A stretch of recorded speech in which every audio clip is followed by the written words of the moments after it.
যুক্তরাষ্ট্রে প্রবেশের ক্ষেত্রে নতুন শর্ত আরোপের পরিকল্পনা করছে ডোনাল্ড ট্রাম্প প্রশাসন।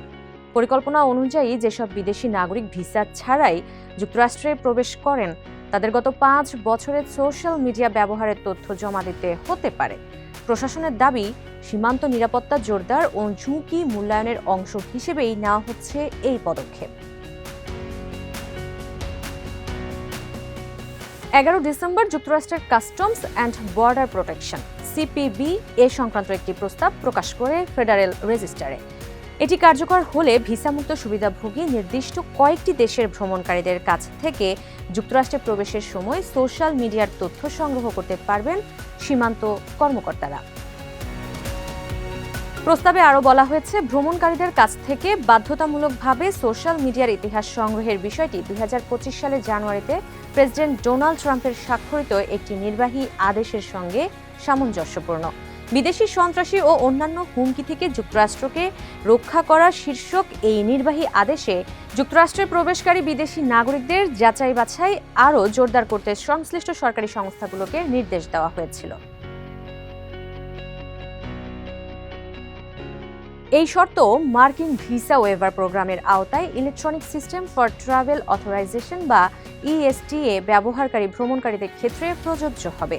ভিসা ওয়েভার প্রোগ্রামের মাধ্যমে যুক্তরাষ্ট্রে পর্যটন বা ব্যবসায়িক উদ্দেশ্যে 90 দিন পর্যন্ত ভ্রমণ করতে পারে 42 দেশের নাগরিক।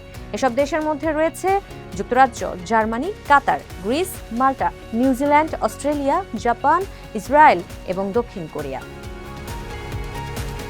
বর্তমানে ইএসটিএ সিস্টেম স্বয়ংক্রিয়ভাবে আবেদনকারীদের যাচাই করে এবং মার্কিন দূতাবাস বা কনসুলেটেড সরাসরি সাক্ষাৎকার ছাড়াই ভ্রমণের অনুমোদন দেয়।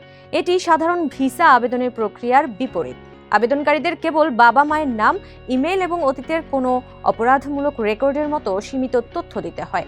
2016 সাল থেকে ইএসটিএ আবেদনপত্রে ভ্রমণকারীদের সোশ্যাল মিডিয়ার তথ্য প্রকাশের জন্য একটি ঐচ্ছিক প্রশ্ন অন্তর্ভুক্ত করা হয়। প্রস্তাবটি কার্যকর হলে ভ্রমণকারীদের গত 5 বছরের সোশ্যাল মিডিয়া হ্যান্ডেল বা ব্যবহারকারীর নামের তালিকা দিতে হবে সিবিপিকে। এক্ষেত্রে অবশ্য সোশ্যাল মিডিয়া লগইন বা পাসওয়ার্ড শেয়ার করতে হবে না। কর্মকর্তারা কেবল এই তথ্য ব্যবহার করে প্রোফাইলের সাধারণ বিষয়গুলো পর্যালোচনা করবেন। নতুন নোটিশে বলা হয়েছে আরও কিছু ব্যক্তিগত তথ্য দিতে হবে ভ্রমণকারীদের। এর মধ্যে রয়েছে গত 5 বছরের সব ফোন নম্বর এবং গত 10 বছরের ব্যবহৃত ইমেল।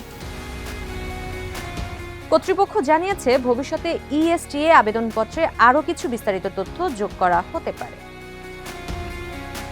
ভ্রমণকারীদের সোশ্যাল মিডিয়া অ্যাকাউন্টে ঠিক কী খুঁজবে বা কেন এই তথ্য চাওয়া হবে সে সম্পর্কে বিস্তারিত জানায়নি কর্তৃপক্ষ। প্রস্তাবটি কবে কার্যকর হবে তা এখনও স্পষ্ট নয়। তবে ফেডারেল রেজিস্ট্রারের বিজ্ঞপ্তিতে বলা হয়েছে, প্রস্তাবিত পরিবর্তন চূড়ান্ত করার আগে নেওয়া হবে জনসাধারণের মতামত, আর তা দিতে হবে 60 দিনের মধ্যে।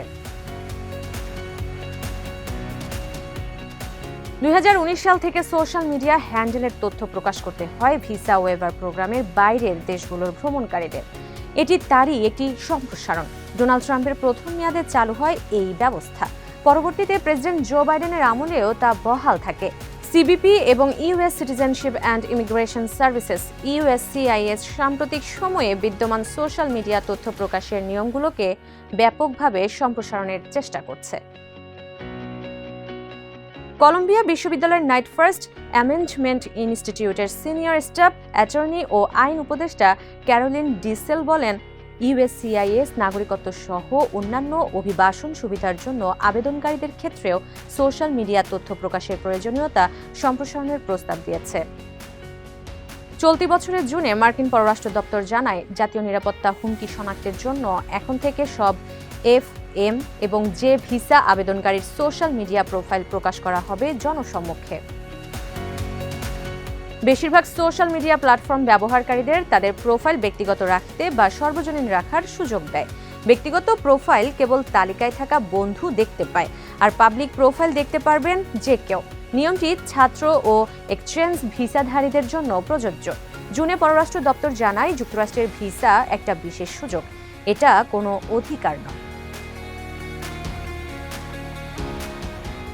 কলম্বিয়া বিশ্ববিদ্যালয়ের নাইট ফার্স্ট অ্যামেন্ডমেন্ট ইনস্টিটিউটের সিনিয়র স্টাফ অ্যাটর্নি ডিসেল বলেন, যদি সিবিপি এর প্রস্তাব অনুমোদিত হয় তবে গোপনীয়তার উপর বড় প্রভাব পড়বে।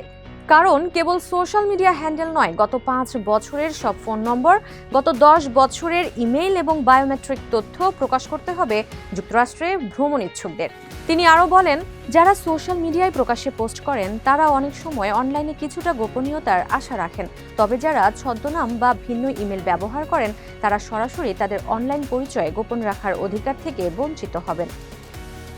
ডিসেল আরও বলেন, যদি সিবিপি এর প্রস্তাবের সঙ্গে ইউএসসিআইএস এর প্রস্তাবও অনুমোদিত হয় তাহলে প্রায় প্রতিটি অমার্কিন নাগরিক যারা যুক্তরাষ্ট্রে প্রবেশ বা অবস্থান করতে চান, মার্কিন সরকার অনির্দিষ্টকালের জন্য তাদের সোশ্যাল মিডিয়ায় নজরদারি চালাবে। ইউএসসিআইএস প্রস্তাবের অধীনে যেসব মার্কিন নাগরিক তাদের আত্মীয়দের অভিবাসনের জন্য আবেদন করবেন তাদেরও আনা হবে নজরদারির আওতায়। ধর্ম, বাক স্বাধীনতা, সংবাদপত্র এবং শান্তিপূর্ণ সমাবেশের স্বাধীনতা নিশ্চিত করে মার্কিন সংবিধানের প্রথম সংশোধনী। ডিসেল সতর্ক করে বলেন, এই সম্প্রসারিত ব্যবস্থা অনলাইনে বাক স্বাধীনতাকে বাধাগ্রস্ত করতে পারে। অনেক বিদেশি কাজ বা অবসর কাটাতে যুক্তরাষ্ট্রে ভ্রমণ করতে পারবেন না। এটি আসলে প্রথম সংশোধনীর ওপর বিরাট আঘাত।